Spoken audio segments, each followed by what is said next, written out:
धैर्य पूर्वक चलो, उकताओ मत, जीवन के जीवन बीत जाए तो भी निराशा नहीं।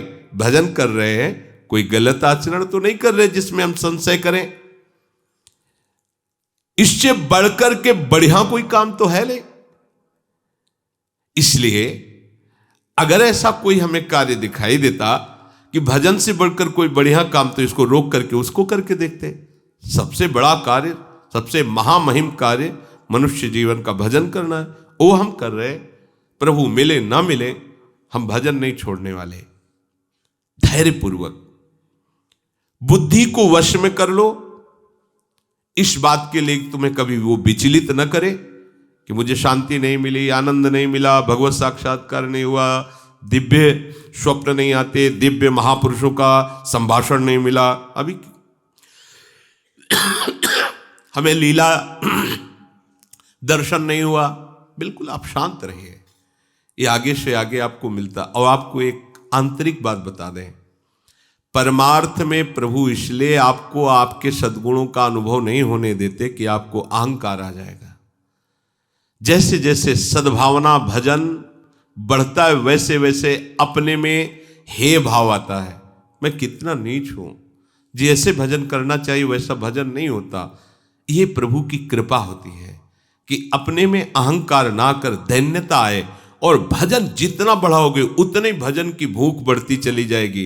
कभी आपको ऐसा नहीं आएगा कि मैं बहुत भजन करता हूं। जब आपको बात आएगी तो हृदय से आएगा कि जैसा भजन होना चाहिए वैसा नहीं होता। ये सच्चे भजनानंदी का लक्षण है। उसका हृदय बोलेगा चल रहा है, बस एक क्रिया मात्र चल रही, जैसा होना चाहिए वैसा नहीं हो रहा, क्योंकि उसके सामने वो महापुरुष हैं जो प्रेम रस में डूबे हुए हैं। देख रहा है उनकी स्थिति को, तो उसको अपनी स्थिति बहुत लघु लग रही है। प्रभु अहंकार अपने जनों में नहीं आने देते। संसार का महत्व हट रहा है, प्रभु का भजन बढ़ रहा है, यही हमारा परम लाभ है, परम सिद्धि है। तो शनै शनै रूपर में तो धीरे धीरे तुम विषयों को छोड़ो। शनै शनै क्यों कह रहे? जैसे सेवक जी कह रहे, सहत सहत बाढ़ है भगति। आज से एकदम ये नहीं, ये नहीं, ये नहीं, ये नहीं, 1 2 दिन 4 दिन 5 दिन फिर उसी में गिरोगे, ऐसे नहीं। एक एक विषय को समझते जाओ धीरे धीरे, और जो छोड़ते जाओ उसे दोबारा पकड़ो मत। जैसे क्रमशः धीरे धीरे।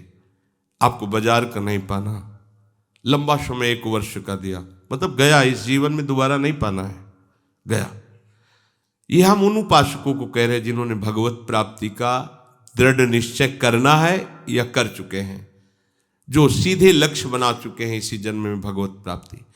अब आपको 2 टाइम ही केवल भोजन करना है, एक 11 से 12 के बीच में, और एक 8 से 9 के बीच में, बस। फिर नहीं लेना, कुछ नहीं लेना। ये रसेंद्री का संयम प्रारंभ हुआ। महापुरुषों से सुना है कि आपकी और इंद्रियां सब वश में हो, रसेंद्री वश में ना हो तो आप जितेंद्री नहीं माने जाओगे। अगर रसेंद्री वश में तो स्वाभाविक सारी इंद्रियां अपने आप वश में हो जाएंगी। वनवासी को रसेंद्री पर विशेष अधिकार कर लेना चाहिए। हम लोग रसेंद्री को एकदम छूट दे देते हैं और सोचते हैं अन्य इंद्रियों पर हम अपना शासन कर लेंगे। असंभव। मूल है रसेंद्री, रसेंद्री को सुधार लो, सब ठीक हो जाएगा। इसी से सब है। तो रसेंद्री सुधारने के लिए जैसे जैसे आपके कदम बढ़ रहे, जैसे जैसे महापुरुषों के द्वारा सिद्धांत हमारे सामने आते जा रहे, जो जो कदम बढ़ाते जाएं, बिल्कुल आगे आप बढ़ाइए, पीछे मत हटाइए। कोई भी परेशानी है, 1 हफ्ता 10 दिन, बस औषधियों के द्वारा उसे क्रॉस कीजिए, उस समय को खत्म। फिर इसके बाद आपको वो, अगर आप कमजोर हैं तो फिर आप बार बार गिरेंगे, फिर बात नहीं बनेगी। एक बार आपने शासन किया इंद्री पर, बस चढ़ते चले जाओ। दुश्मन को सांस लेने का अवसर मत दो। देखो, वही धोखा खाता है जो अपने शत्रु पर दया करके बख्श देता है। चतुर शासक शत्रु को बख्शता नहीं है। जो इंद्रियां हमें अनंत जन्मों से हमारे प्रीतम से विमुख रखकर हमारा नाश करती रही हैं, आज गुरु कृपा से उन पर शासन करने का हमें अवसर मिला है। दुश्मन नीचे दब चुका है, आप ऊपर से उसको छोड़िएगा नहीं, आप चढ़े बैठे रहिए जब तक उसकी दम ना निकल जाए, फिर बात हो जाए। उसकी दम निकल गई तो अब हमारी दम रहेगी, अब हम अपनी दम से चलेंगे प्रभु की तरह। इंद्रियों की दम निकल जाना, मन की दम निकल जाना, विषयों के प्रति आकर्षण नष्ट हो जाना, मन मरा अर्थात विषयों की स्फुरना ही बंद हो गई। ये करना ही है, ये नहीं कि बस अब कुछ दिन की और बात है फिर नहीं। अब ये जन्म के जितने भी हमारे अंदर दोष हैं, झूठ ढूंढ करके उनको शनै शनै रूपर में बुद्धिया धृति ग्रहितया, बड़े धैर्य पूर्वक धीरे धीरे कदम बढ़ाओ, जो छोड़ते जाओ दोबारा उधर मत देखो। जितने कम से काम चलने लगे बहुत अच्छा है, हर समय भजन परायण रहो। ये विषयों के सेवन से कोई शांति नहीं मिलती। जल्दीबाजी विषय त्याग के लिए भी न करे। देखो ये बहुत शोधी हुई बात भगवान कह रहे हैं, आज से ये बंद, आज से ये बंद, आज से बंद। नहीं बंद कर पाओगे। धीरे धीरे एक चीज छोड़ो, 2-4 महीने आराम से रहो, फिर धीरे से छोड़ो, फिर धीरे से छोड़ो, नाम को पकड़े रहो। आप धीरे धीरे एकदम निर्विकार हो जाएंगे। एकदम सब पूरी लाइन काट दी तो सब पूरी लाइन चलने लगेगी और बढ़ के चलने लगेगी। देखो कोई भी विषय जब हम छोड़ते हैं तो जो इंद्री जिस विषय में आसक्त रही है वो पूरे जोर से हमको परास्त करने की कोशिश करेगी। जितना पहले सेवन नहीं करते उससे अधिक सेवन करने लगोगे। जब आप छोड़ने का संकल्प बनाना चाहोगे वो आपको ये दिखा देगी कि तुम मेरे बिना जी नहीं सकते हो। अब आपको दिखाना है कि मैं तुम्हारे को मार के रहूंगा। धीरे धीरे धीरे धीरे कदम बढ़ाते हो जाओ। उसको ये समझने न दो कि हम इसे छोड़ने वाले हैं। धीरे, और एकदम नहीं छोड़ा जाता, धीरे धीरे छोड़ते छोड़ते ऐसी ऊंचाई पर पहुंचे, बस राधे श्याम। जहां छूटा तो दोबारा नहीं स्वीकार करना, ध्यान रखना। धीरे धीरे भगवान कह रहे शनै शनै रूपर में बुद्धिया धृति गृहीतया, धीरे धीरे उपेक्षा करते हुए ठान लिया है कि अब इसे नहीं खाना है पर खाएंगे, धीरे धीरे उसको छोड़ेंगे। एक को जिस दिन छोड़ पाए फिर उसके बाद चाहे मर जाए उसे खाएंगे नहीं, ये नियम लेना चाहिए। धीरे धीरे जिस विषय का त्याग किया उससे मुक्त हो गए। हमें पूरे जगत से मुक्त होना है, पूरे जीवन मुक्त होना है, तो धीरे धीरे जिस विषय की आवश्यकता नहीं थी प्रभु ने छुड़वा दिया। अनावश्यक वस्तुएं जो आवश्यक है, रोटी दाल पानी हवा, ये हमें सब मिल रही शरीर पोषण के लिए। धीरे धीरे विषयों की उपेक्षा करते हुए उदासीन हो जाए और फिर एकदम उपराम हो जाए, उसका चिंतन नहीं छोड़ दे। देखो चिंतन तब छूट जाएगा जब आपको यह कि अब कोई व्यवस्था उसकी बनने ही वाली नहीं है। कामनाओं का त्याग करने के लिए तुम उत्साहित रहो। हम काहे के लिए उत्साहित रहते? कामनाओं के द्वारा भोग भोगने के लिए। और परमार्थ क्या कह रहा है? कामनाओं के त्याग के लिए तुम उत्साहित रहो, मन से इंद्रिय समूह का संयमन करते रहो। ये मन आपको सहयोग नहीं देगा, आपको इसे प्रभु के आश्रय से जबरदस्ती हटाना होगा। आप सोचे कि कभी ना कभी तो मन उब जाएगा, तो जब से सृष्टि रची गई तब से आज तक नहीं उबा है। गोस्वामी जी कह रहे मेरो मन हरिजू हठ न तजय, निशिदिन नाथ देव सिख बहु विधि, करत स्वभाव निजय, मेरो मन हरिजू हठ न तजय। हे हरिजू, इसे बहुत समझाते हैं, विषयों में सुख नहीं है, प्रपंच में कोई तुम्हारा साथ देने वाला नहीं है, ये सब झूठा है। निशिदिन नाथ देव सिख बहुविधि, भरत इसका स्वभाव बड़ा चंचल और विषयों की तरफ जाने का है, ये मानता नहीं, बड़ा हठी स्वभाव का है। उन्हीं विषयों पर जा रहा है जिन पर हम मना कर रहे हैं। शास्त्र की बातें सामने रख करके इसको सिखा रहे हैं, इसको बहुत समझा रहे हैं कि देखो अनंत जन्मों में भोगते रहे, कोई सुख नहीं, अब हरि शरण में आ जाओ। नहीं समझ रहा, थोड़ी देर के लिए तो समझता है, ऐसा नहीं कि बिल्कुल नहीं समझ रहा है। कैसे थोड़ी देर के लिए? बोले ज्यों जुवती अनुभवती प्रसो, अति दारुण दुख उपजय, हुए अनुकूल विषारी सूल सठ, पुनि खल पति ही भजे, मेरो मन हरिजू हठ न तजे। जब युवती गर्भवती होती है, प्रसव का समय आता है, तो भयानक पीड़ा होती है। उस पीड़ा के समय वो निश्चय करती है कि अब पति का संग नहीं करूंगी, ये बड़ा कष्टदायी है।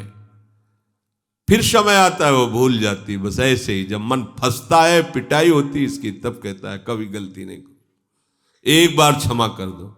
और जहां फिर समय मिला, फिर वही चला जाता है। होय अनुकूल विषारी शूल सट पुनि खल पति ही भजय। हे नाथ, इसे बहुत जगह ठोकरें मिलती है, लाते खाता है, पर ये वापस आने की सोचता ही नहीं। बड़ा विचित्र मन है। कह रहे इसे बहुत समझा रहा हूं, ये बड़ा विचित्र मन है। ये 100 जूता खाएगा, फिर भी वहीं जाकर के बैठेगा, पैर छूने की कोशिश करेगा कि मुझे बैठे रहने दीजिए उन्हीं विषय द्वारों पर।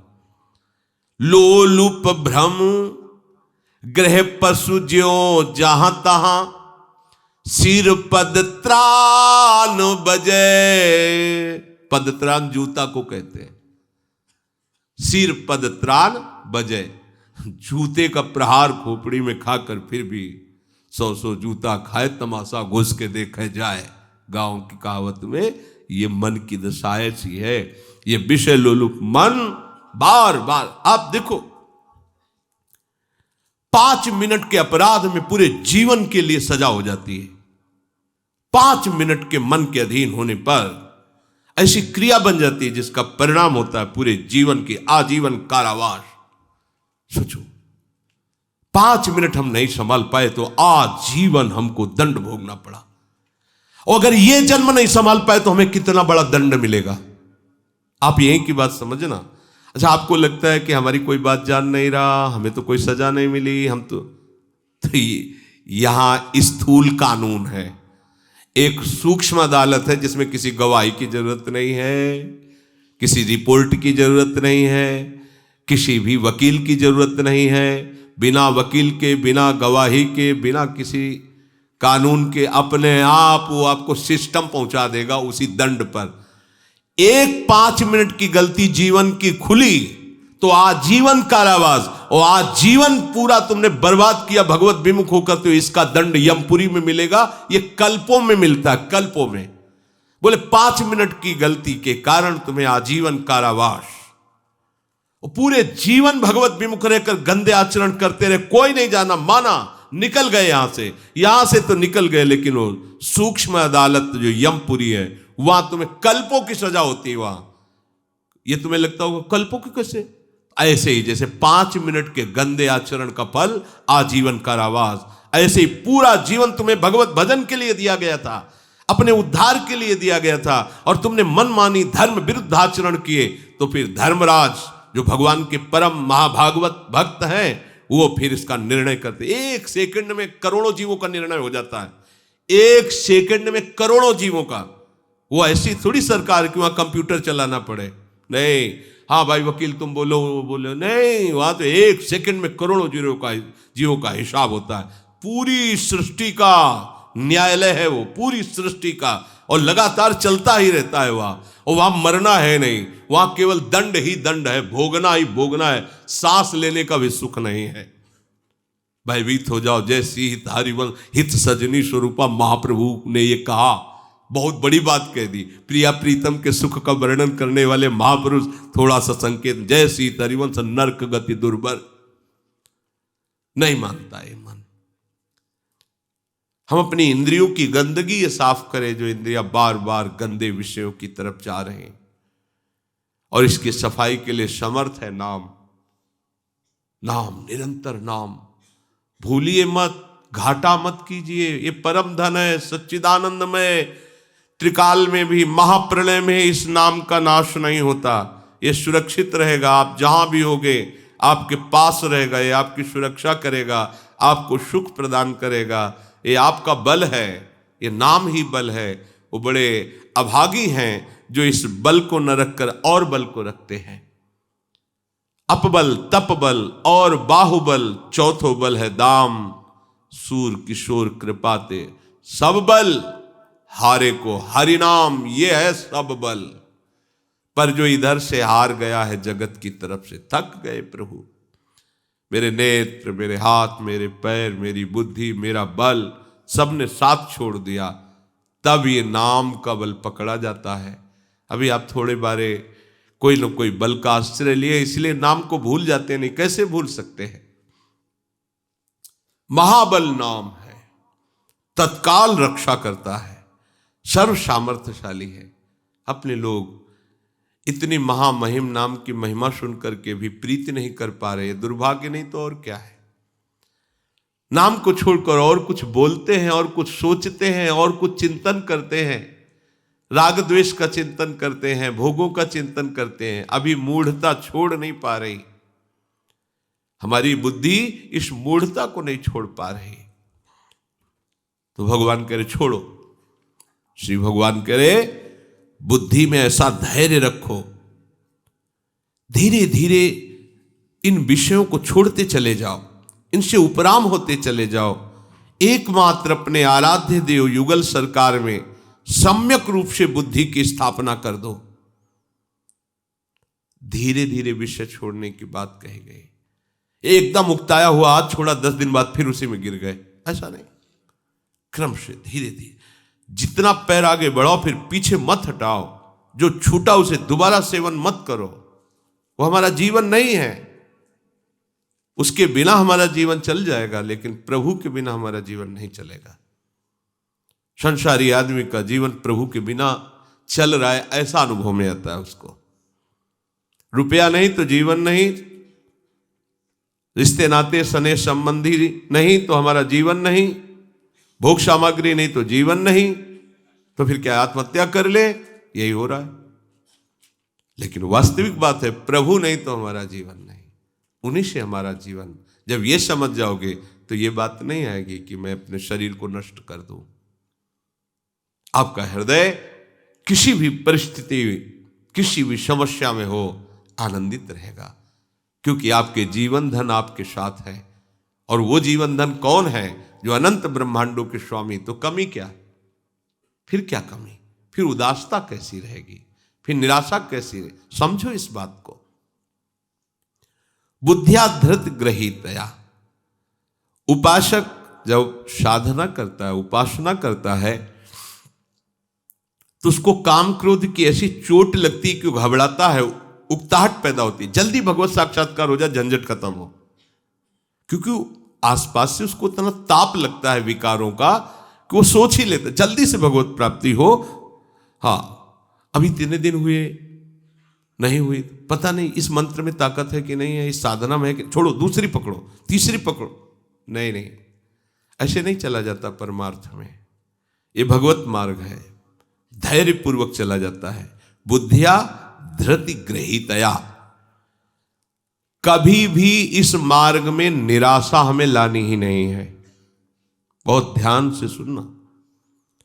भजन करते समय, ध्यान करते समय, भगवत आराधना करते समय हमारे हृदय में ये माया जनित प्रेरणा आएगी। देखो ना, इतने दिन करते हुए तुम्हें क्या लाभ मिला, वो आपको इधर से हटाएगी। ये माया का क्षेत्र है। ये जो विचार आ रहे, इतने दिन हो गए तुम्हें भजन करते, ब्रह्मचर्य रहते, तुम्हें साधन करते, क्या मिला? और देखो ना इन लोगों को, कितने आनंदित है, विषयों में खेल रहे हैं, जो चाहे वो भोग रहे हैं, जो चाहे वो खा रहे हैं, कितनी मौज मस्ती है। और इतने दिनों से हम ये संयम, ये संयम, ये संयम, मिला क्या यार? जिंदगी तो वैसे ही जलते हुए जा रही। ये प्रेरणा करेगी माया, ये भ्रम पैदा करेगी।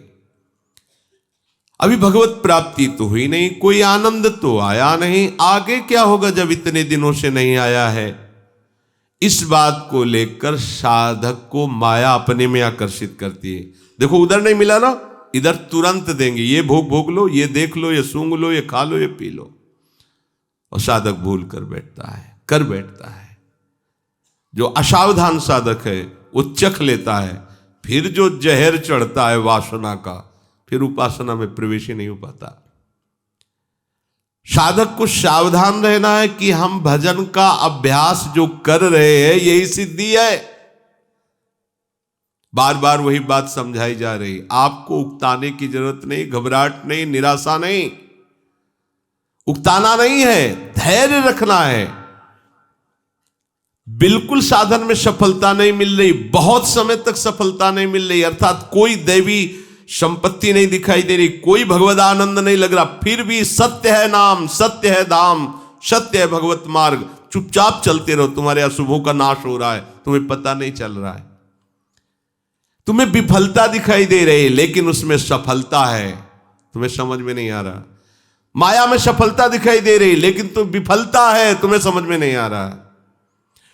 वर्षों के वर्षों बीत जाएं, शरीर भले छूट जाए, परवाह नहीं, पर भजन नहीं छूटने देंगे, कुछ लाभ मिले या ना मिले। ये इस मार्ग का उपासक कैसा धैर्यवान होता है।